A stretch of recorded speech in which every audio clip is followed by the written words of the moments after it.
Monday morning, I can't wait. At 11:30 Eastern time, I have a date. She and I, they talk, if the news split, I jump the ride. Tech for Senior will be starting right on time. Learning tech, and it doesn't cost a dime. 1/2 hour chit chat with the rest of the senior on the show. And then the chit chat has to go. Next there'll be some learning from the pros. The regulars everyone knows. They're on Huey, Bob, Bill, and Mike for sure. And let's not forget Jim and Chris from the Geeks on Tour. The gang is always happy to give lots of free advice. Come and join them and get your slice. They also have a show on Thursdays where they talk all about tech. So join us, what the heck.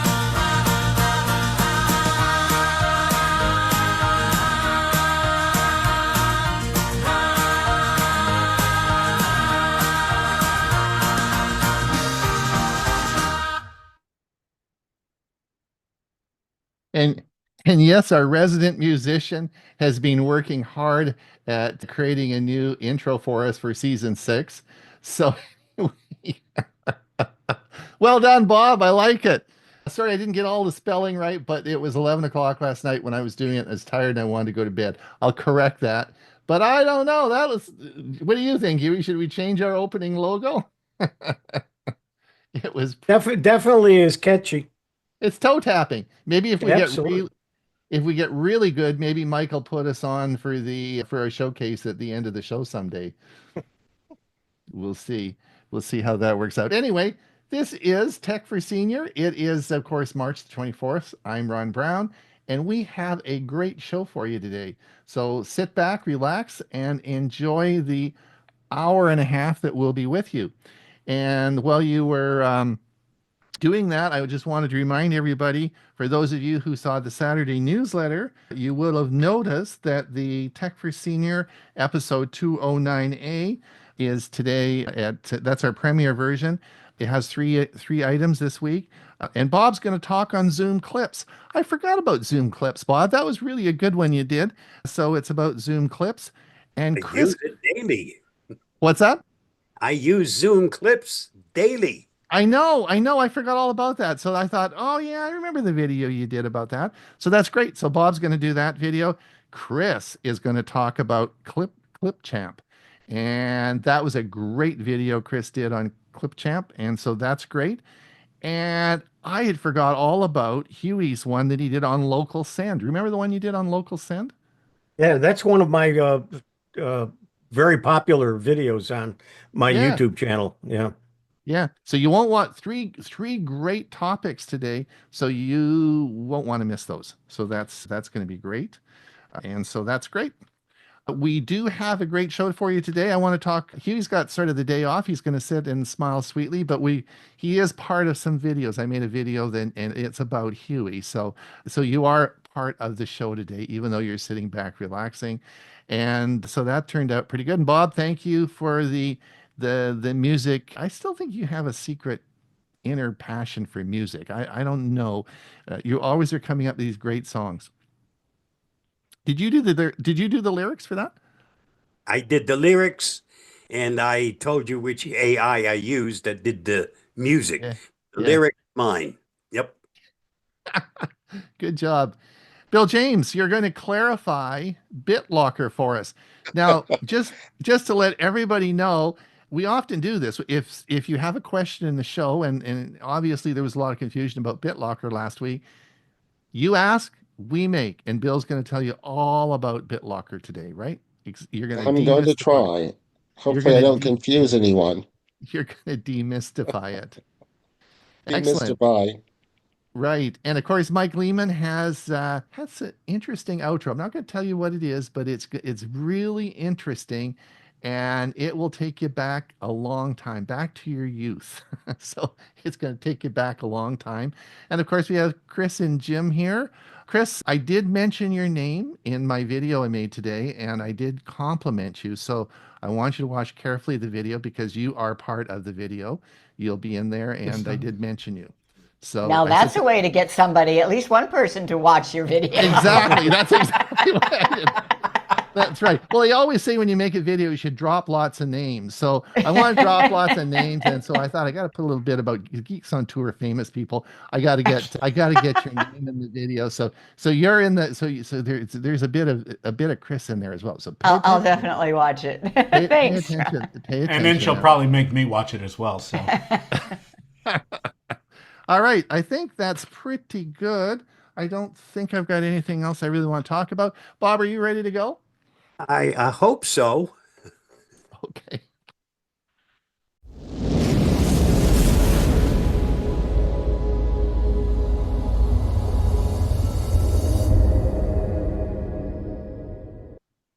Here is this week's Tech Talk and Beyond for the week ending March 21st, 2025. This week's topic, want to boost your security in 10 seconds? Here's how. Let's be real. Most people don't think about cybersecurity until something bad happens. You wouldn't leave your front door wide open with a sign saying, "Come on in, free stuff inside." But if you're not taking basic security measures online, that's pretty much what you're doing for hackers. The good news, you don't need to spend hours or become a tech guru to protect yourself. In fact, with just 10 seconds, you can take serious steps to boost your security. Here's how. Number 1, change default passwords because admin123 is not secure. Many devices like routers, smart home gadgets, and even online accounts come with default passwords. And guess what? Hackers know them. Some are even listed publicly on the internet. What to do in 10 seconds? Go to your settings and change the password to something strong, unique, and preferably a passphrase, like the following example. Instead of something weak like password123, yes, people still use that. Bonus tip, use a password manager to store and generate secure passwords for you. Number 2, enable two-factor authentication, the bouncer for your accounts.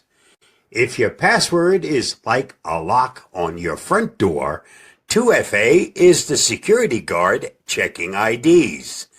Even if hackers steal your password, they can't access your account without the second verification step. What to do in 10 seconds? Go to your account settings, email, social media, banking, etc., and enable 2FA.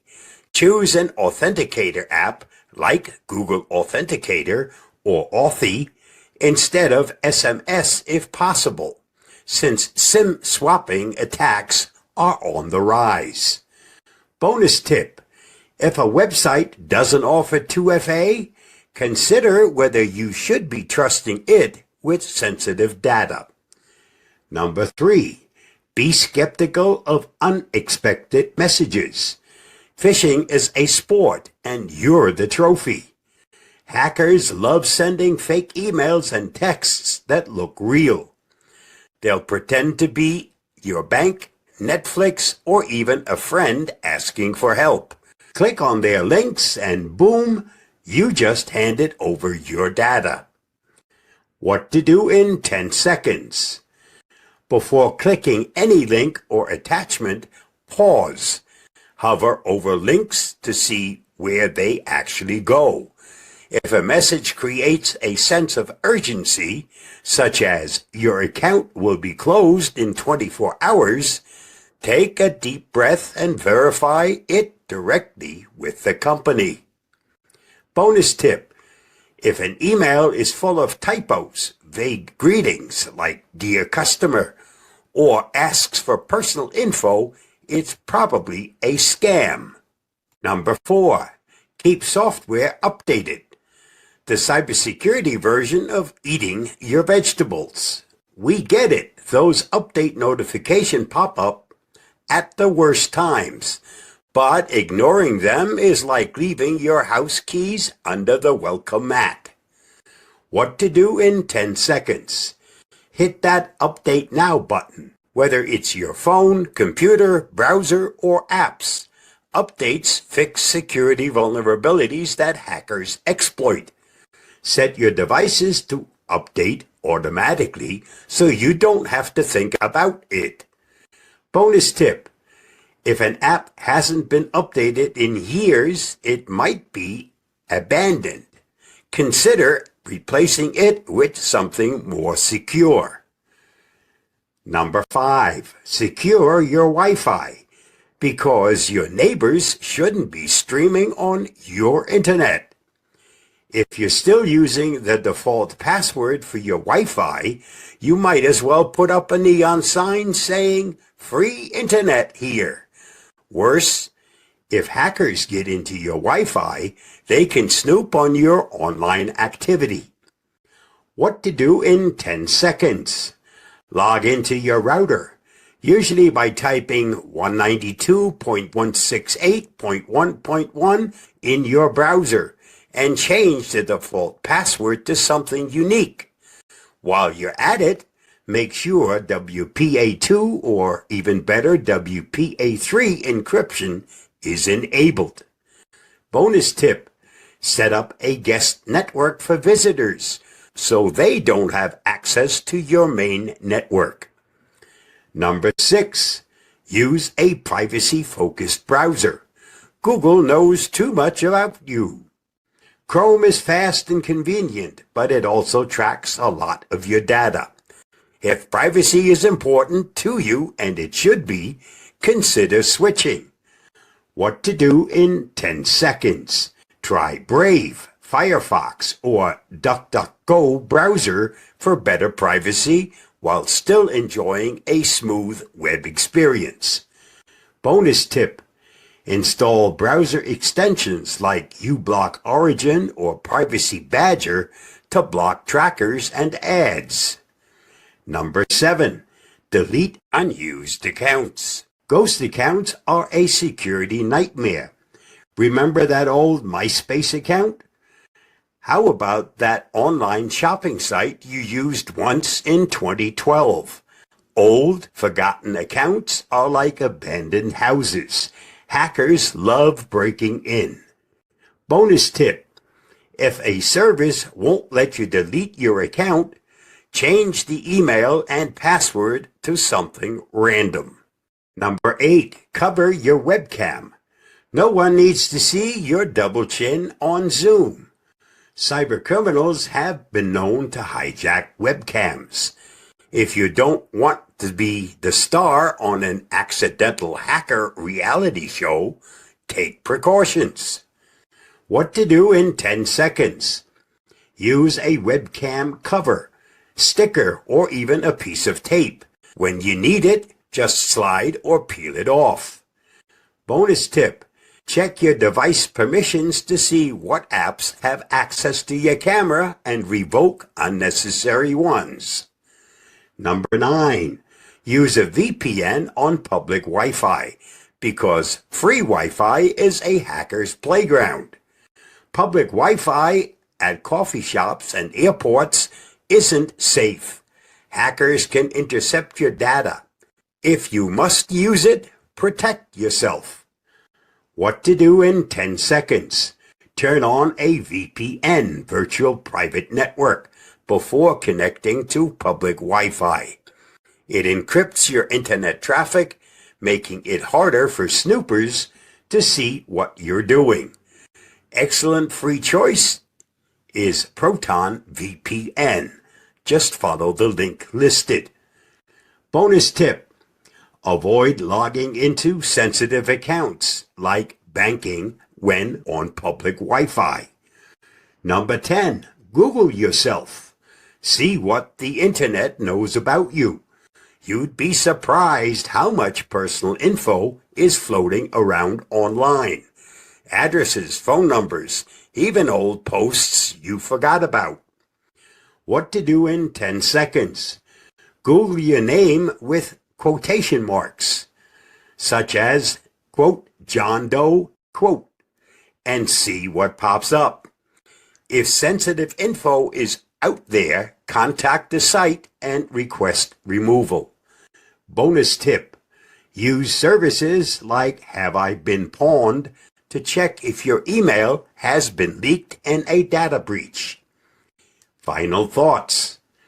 See, cybersecurity doesn't have to be complicated. These simple steps can make a huge difference. Think of it like washing your hands. It's quick, easy, and prevents disasters. So take 10 seconds right now and apply at least one of these tips. Your future self will thank you and hackers will hate you. Stay safe, stay secure, stay smart, and as always, keep those digital doors locked. You'll find a video used in this week's Tech Talk at the link listed. Did you know the soft drink company RC Cola was created when its founder, Claude Hatcher, was upset that he couldn't get a bulk discount on large purchases of Coca-Cola syrup. The mouse cursor is a tilted arrow because the low resolution of old computer monitors made it difficult to see a perfectly vertical-oriented arrow. 1 petabyte is equal to 1,024 terabytes. To put this in perspective, a 50 petabyte hard drive could hold the entire written works of mankind from the beginning of recorded history in all languages. Just thought you might like to know. The purpose of life is to contribute in some way to making things better. Thanks to Bobby Kennedy. And that's a wrap for this week's Tech Talk and Beyond. Stay safe, stay secure, and I'll see you again next week. Bye-bye, and thanks for reading, watching, and listening.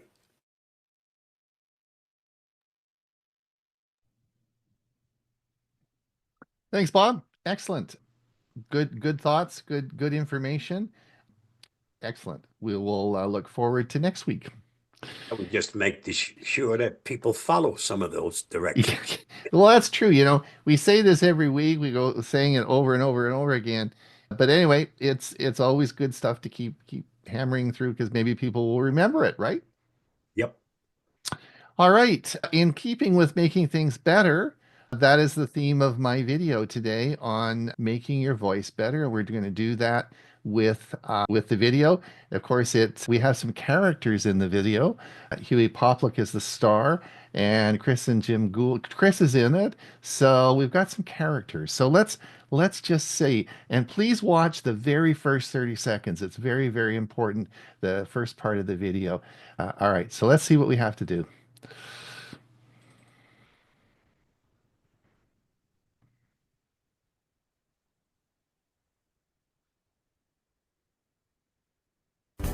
Good morning, everyone. I'm Ron Brown with Tech for Senior, and this is going to be the Voices of AI. This is a 10-part series, and this is episode number 7, The Voices of AI. I will put the playlist down in the description, and you can follow along with the previous episodes on all aspects of AI. I hope you enjoy the presentation today, and please like and subscribe to support the channel. Good morning, everyone. I'm Ron Brown with Tech for Senior, and this is going to be the Voices of AI. This is a 10-part series, and this is episode number 7, The Voices of AI. I will put the playlist down in the description, and you can follow along with the previous episodes on all aspects of AI. I hope you enjoy the presentation today, and please like and subscribe to support the channel.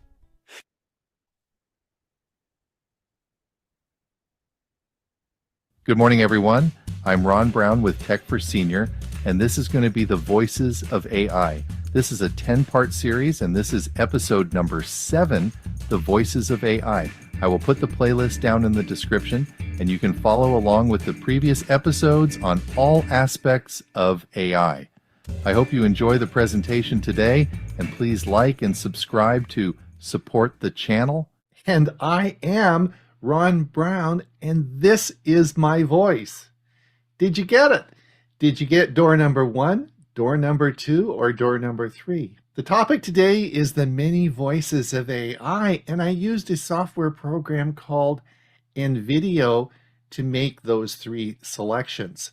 Now, in the first one, obviously, it was a British actor, and that was called text to voice. So I actually took the text, inserted it into the software, and chose I wanted a British voice.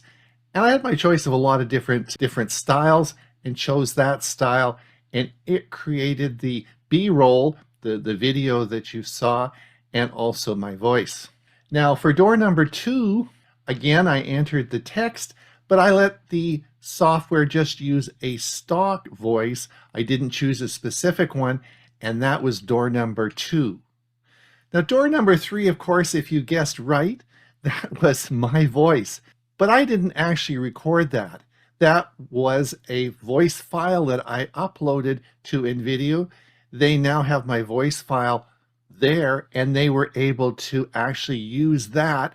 So I uploaded the text, and it just put my voice in, and AI created my voice as reading the text. Today I'm going to show you some incredible things I do with voices in my daily production of videos. It's going to be very interesting. But let's go back to the very basics and start with text to voice. Now, you use this all the time. If you are in a Chrome browser and in reader mode, your Chrome browser will read the text back to you. If you're on your mobile device, it will do the same. So it has been around for a very long time. What AI has been able to do is to compress this down so that it is available on your own device, and it works very well. Anything you want read to you, it will simply take the text and read it back. Now let's look at voice to text. Now I can remember 30 years ago when I was teaching people how to use Dragon Naturally Speaking, and it was pretty impressive, but it took a lot of training. Today, you can simply take your phone and you can talk into it. It recognizes it. You all use this for texting, sending email. It's available on Windows. You simply speak into the microphone and the text comes out. There's no training, and it does get better over time, but it's amazingly accurate. And you use this every day. I know I do, because I'm not a very good two-finger typist. So we've come a long way. But let me just dream a little bit here. What if I took AI, and would it just sort of create a story for me, put the audio in, maybe make an avatar, and make it look as though I'm actually doing the dictation in production? I wouldn't even have to be there. Well, that's what I'm going to show you today. It's all there, folks. It's all there. Simple, easy to do, and that's the power of AI voices. I'm Ron Brown. This is Tech for Senior. As you know, this is the episode number 7 of a 10-part series I'm doing. I'll put the link in the description for the list of all the prior editions. So sit back, relax. It's going to be a lot of fun, and I'm going to show you some pretty cool things. All right, what I've shown you today is pretty good. I mean, door number 1, door number 2, and door number 3. Although, if you listen carefully to door number 3, I can actually tell it's not my voice. It's good, but it's not perfect. I want to give you an example now of a company called Revoicer, and it takes it to the next level. This is pretty impressive when you look at their inflection, their phrasing, their tone, and all the aspects of the voice. So sit back and listen to this audio selection from Revoicer. Hey, I'm Sophie, and I'm one of the AI voices from Revoicer. My voice sounds so natural because I understand exactly the meaning of each phrase. So I know how to add inflections in my voice, just like a real human would do. Did you catch that?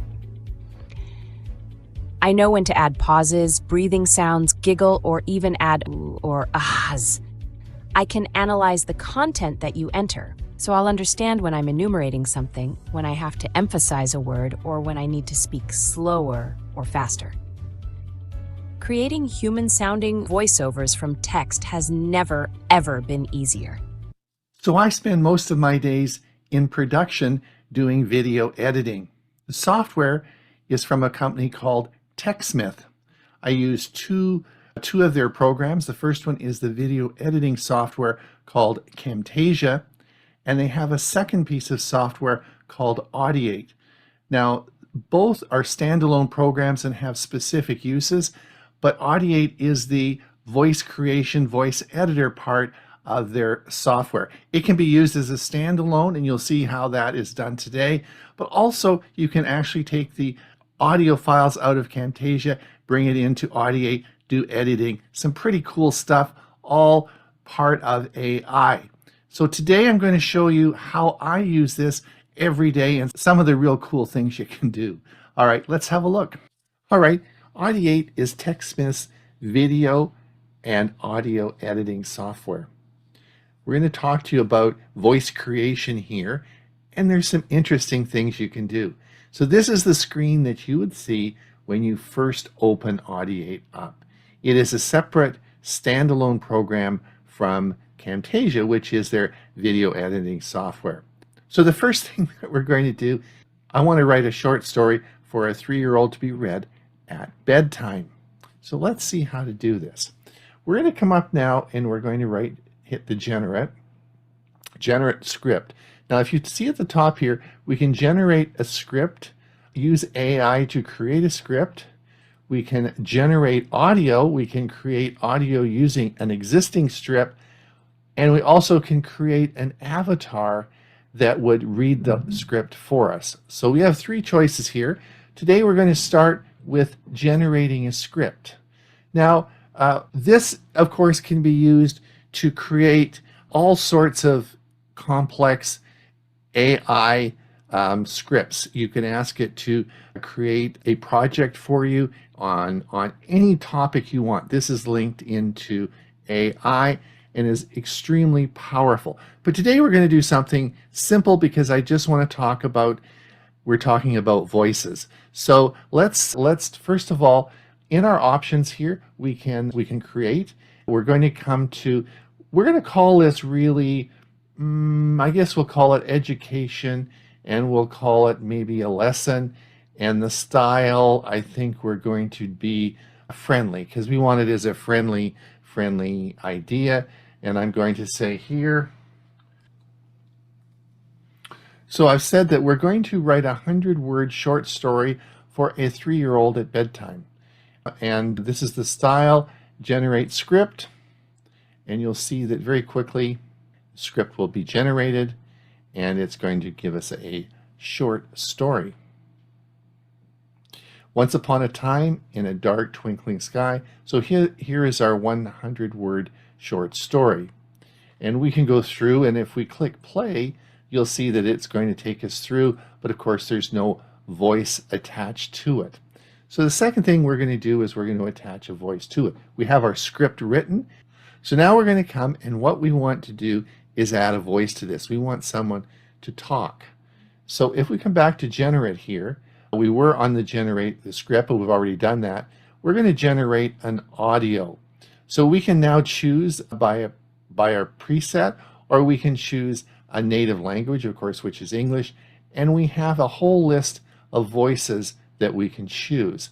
And I'm going to just choose, let's say Jenny. Let's choose Emma. Emma sounds like a nice name. We have a choice of the speed and the pitch, and we can either add an avatar or we can just generate audio. Today we're just going to generate audio, and instantly it's going to take and add speech to our text.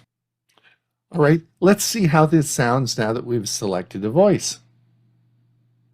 Sky, there was a little star named Twinkle. Twinkle was not like the other stars. She was smaller and a bit shy. Okay, maybe we want a male on to do this. Let's switch here. Let's come over here, and what we're going to do is generate audio, but we're not going to choose Emma. We're going to choose Brian. Okay, we'll choose Brian, and then we're going to generate audio. It takes only a few seconds to generate the audio, and we're going to play it again and see what happens. Once upon a time, in a dark, twinkling sky, there was a little star named Twinkle. Twinkle was not like the other stars. She was... Okay, so you get the idea. All right, let's look at how the magic really occurs. Now, you know that ℸ𝕒𝕒𝕒 is a separate standalone program. We're now in Camtasia. This is the video editing software I use every day. And in it, of course, you recognize, of course, ℙ𝕝𝕝𝕒𝕒. We're doing some editing on the video that we made the first Monday of the month in February, where Huey is introducing everybody. You may not have noticed, we have a number of presenters at Tech for Senior on our Monday show. One of the presenters' name is Chris Gould. She, of course, is from Geeks on Tour. The thing about Chris that you probably have noticed is she's a professional presenter.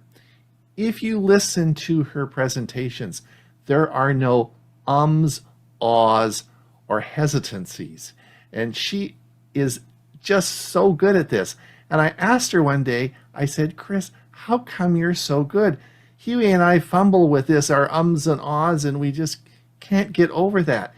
And of course, she has been going to Toastmasters for over 20 years, was the president of the club, and is an expert presenter.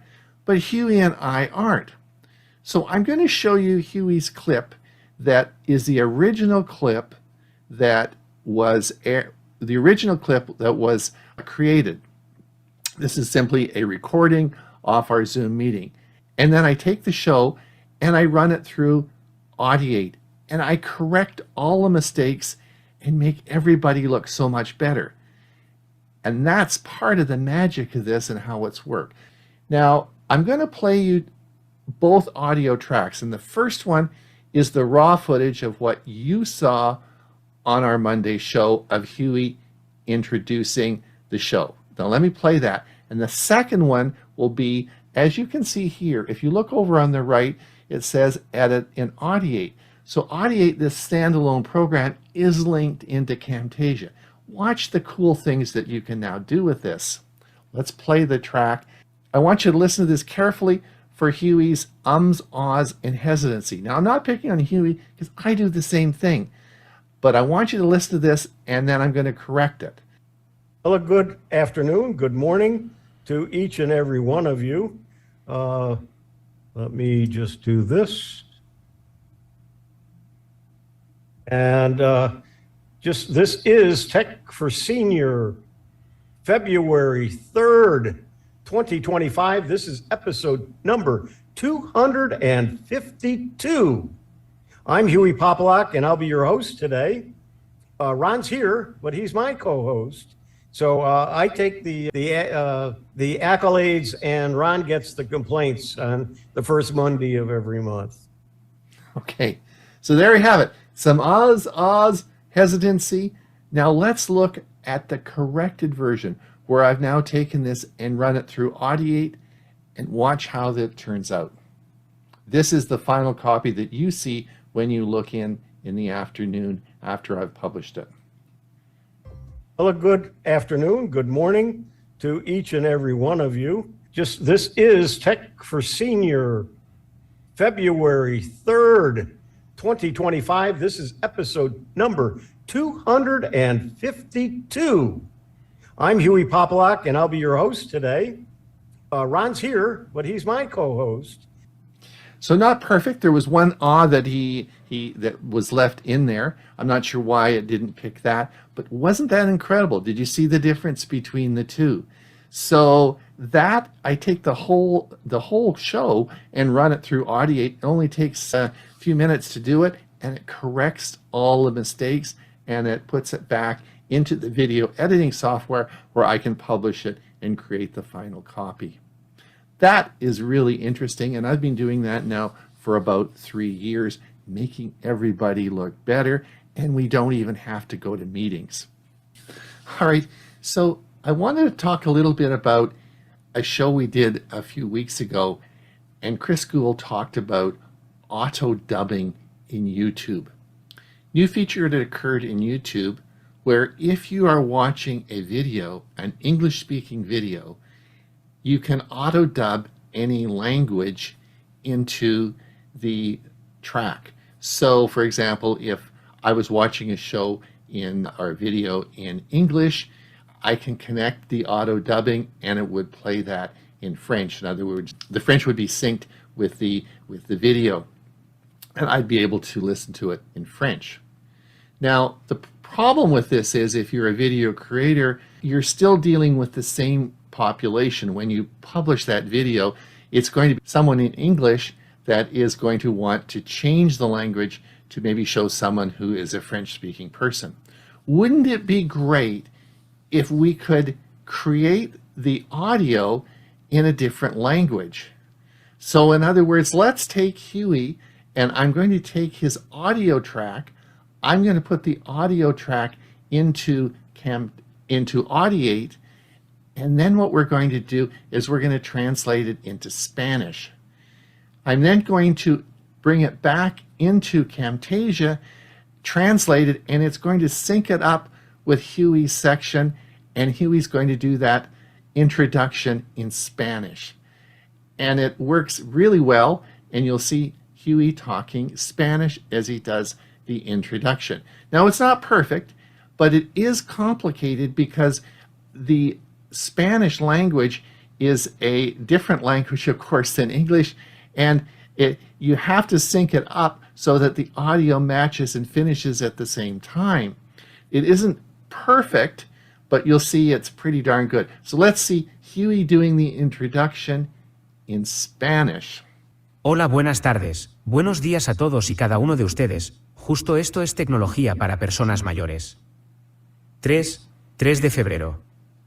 25 este es el número de episodio. 252. Soy ℸ𝕝𝕝𝕝 y seré tu anfitrión hoy. Ron está aquí, pero es mi coanfitrión. Así que tomo él. Y Ron recibe las quejas el primer lunes de cada mes. Magic, right? The many voices of AI. Well, I'm Ron Brown, and this is Tech for Senior. I have 3 more videos to make to complete our series of 10 for AI over the age of 50. Now, if you want to make sure that you like and subscribe, I'll notify you when those last 3 come out. Hopefully you had as much fun watching this as I did making it. We'll see you again for the next video. Bye now. All right. So there we go, Chris. You are a professional presenter. And he and I don't have to go to meetings. We don't have to do all of the darn meetings that you went to because we can do it all on our own now. No hablo inglés. Exactly. And we can do it in any language too. So anyway, so there'll probably be some questions at the end. We'll deal with those at the end. Okay, let's Bill, James, where the heck are you? I'm here. Are you there? Yes. All right. I think you're next. Are you going to tell us all about BitLocker?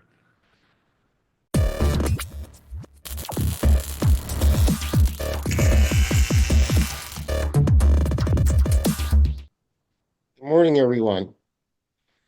Microsoft BitLocker and device encryption. What the heck is it? Microsoft provides solutions to protect data on lost or stolen devices from unauthorized access. BitLocker and device encryption minimize breach risks from software attacks. These technologies secure data even when a hard drive is removed and used with another device, keeping sensitive information safe in different threat scenarios. BitLocker and device encryption enhance security, ensuring files and systems are protected and data remains inaccessible when decommissioning or recycling devices secured with BitLocker or device encryption. BitLocker and device encryption are almost the same and good at their levels of encryption. Additionally, BitLocker comes with advanced protocols and management tools to safeguard your data. Two versions of BitLocker. Windows 11 Home and Windows 11 Pro are two different versions of Windows operating system, each offering a unique set of features. The Pro version is offered at a cost due to its additional features, which are primarily aimed at enhancing security and functionality.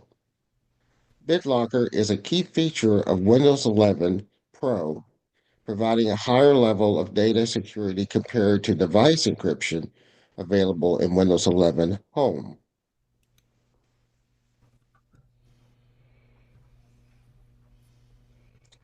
BitLocker versus device encryption. Device encryption and BitLocker on Windows are fundamentally the same, but there are some differences between the two. The limitations with device encryption is that you have no options to configure and no way to require pre-boot authentication. You have to rely on the TPM chip alone. Both work to secure your data, the difference being when and how to utilize them. Pre-boot authentication in Windows 11 is a security feature that requires users to verify their identity before the operating system starts loading. This happens before Windows boots up and can include methods like entering a PIN, password, or using a USB key. In the context of BitLocker, pre-boot authentication ensures that only authorized users can unlock the encrypted drive. It helps to protect against threats that try to access or tamper with the system before Windows start, adding an extra layer of defense against unauthorized access. The TPM module plays a critical role in executing device encryption and BitLocker in Windows 11. It securely stores encryption keys and ensures that the system hasn't been tampered with before allowing access to the encrypted data. When BitLocker or device encryption is enabled, the TPM helps verify the integrity of the boot process. If any unauthorized changes are detected, such as a modified bootloader or BIOS, the TPM can prevent the system from decrypting the device, protecting the data from access by attackers. This hardware-based security adds an extra layer of protection beyond what software alone can provide. Device encryption, on the other hand, is a Windows feature that enables BitLocker encryption automatically for the operating system drive and fixed drives. It's beneficial for everyday users who want to ensure their personal information is safe without having to manage complex security settings. When you first sign in or set up a device with a Microsoft account or work or school account, device encryption is turned on and a recovery key is attached to that account. If you're using a local account, device encryption isn't turned on automatically. Enable device encryption. Unlike BitLocker, device encryption is available on a wide range of devices, including those running Windows Home. If your device didn't automatically enable device encryption, here are the steps to enable it. You want to sign into Windows with your Microsoft account, and in the Settings app on your Windows device, select Privacy, Security, Device Encryption. And you should see a window that looks like this. And you use the toggle button on the right to turn device encryption on. If the device encryption is turned off, it will no longer automatically enable itself in the future. You must enable it manually by going back to this screen and using the toggle button to turn it on. Enabling BitLocker drive encryption. BitLocker drive encryption is a Windows security feature that provides encryption for entire volumes, addressing the threats of data theft or exposure from lost, stolen, or inappropriate decommissioned devices.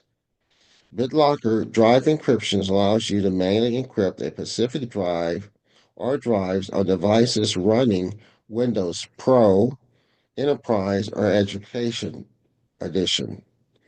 For devices managed by an organization, BitLocker drive encryption is usually managed by the IT department, as encryption might be required by organizational policies.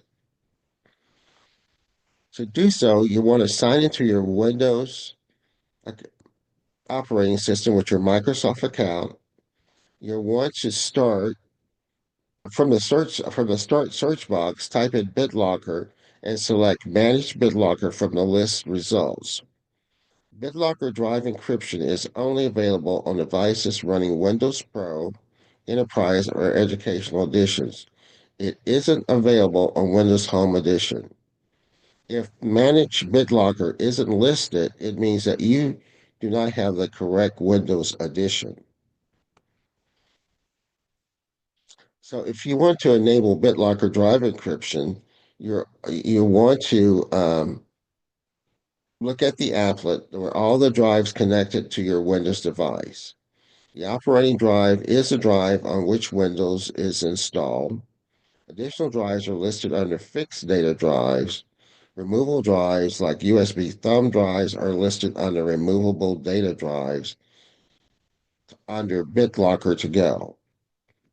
If you look at this screen here, you'll see the applet that you will encounter when you are enabling or disabling BitLocker encryption.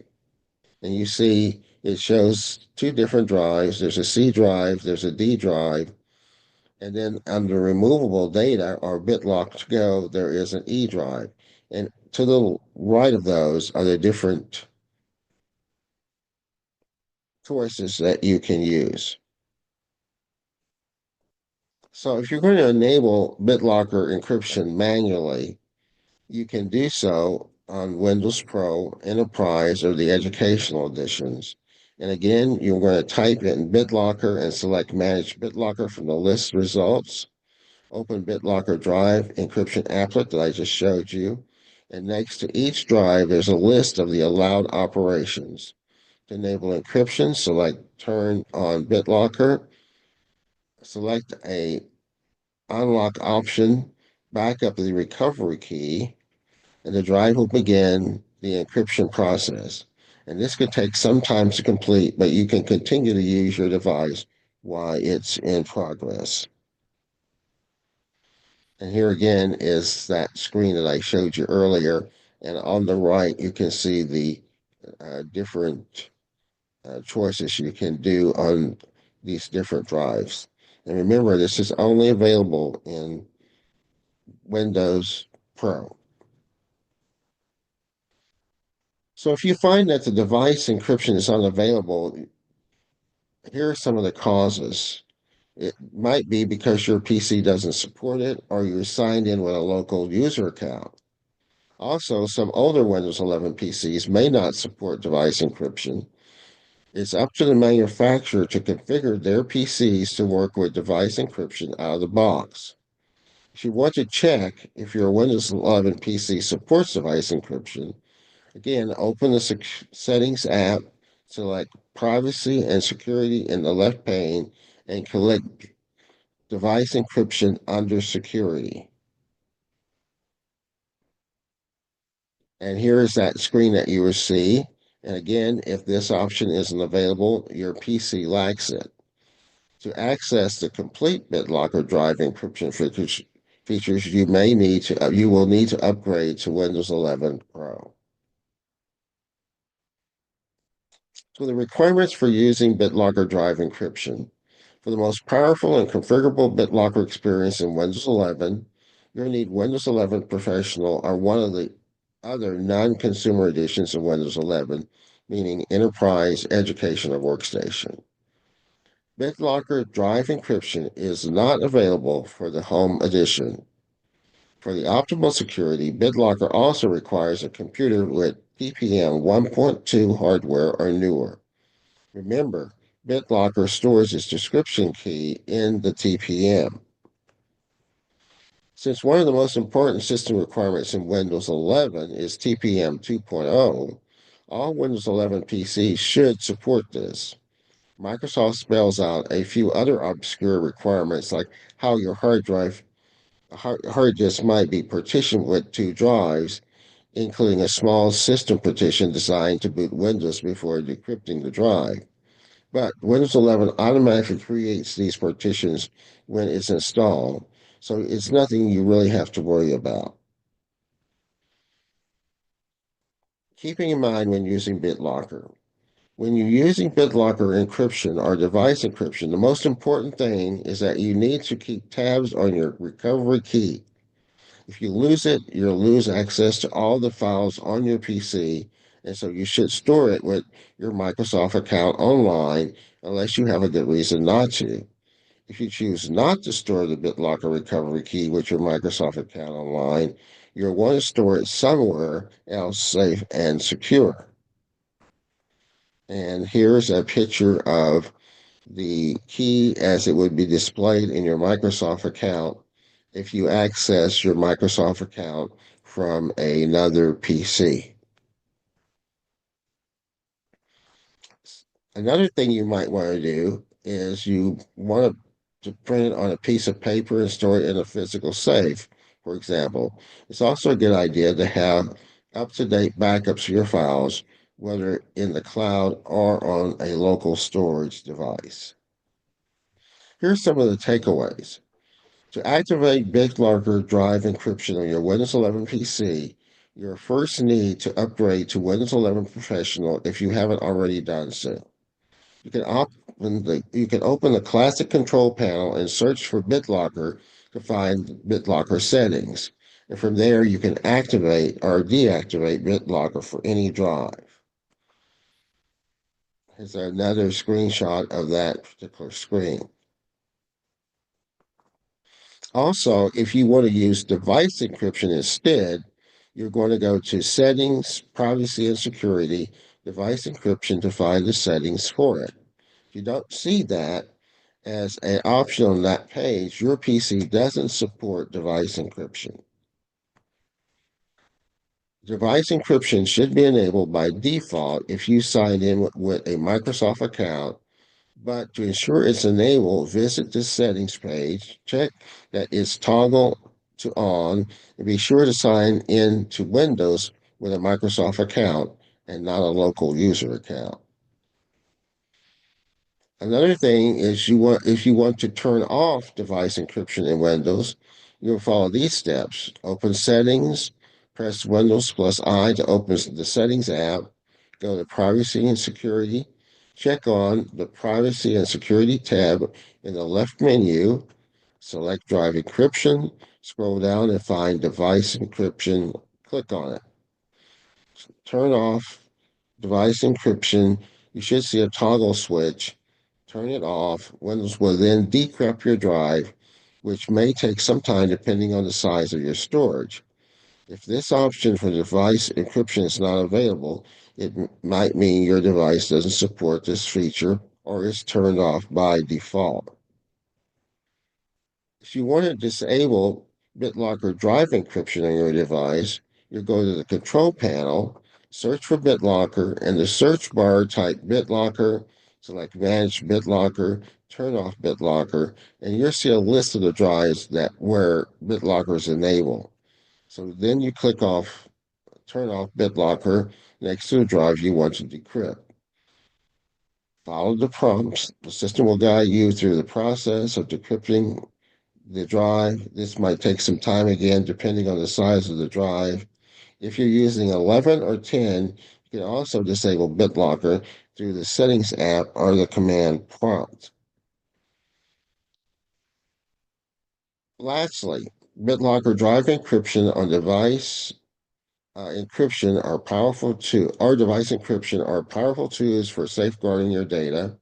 By encrypting your entire drive, it protects sensitive information from unauthorized access, especially in the cases of lost or stolen devices. It integrates seamlessly with Windows, offering peace of mind without compromising performance. In a world where data security is more critical than ever, BitLocker or device encryption is a simple yet effective step towards keeping your information safe and secure. Thank you for listening. Tech for Seniors. This is Bill James.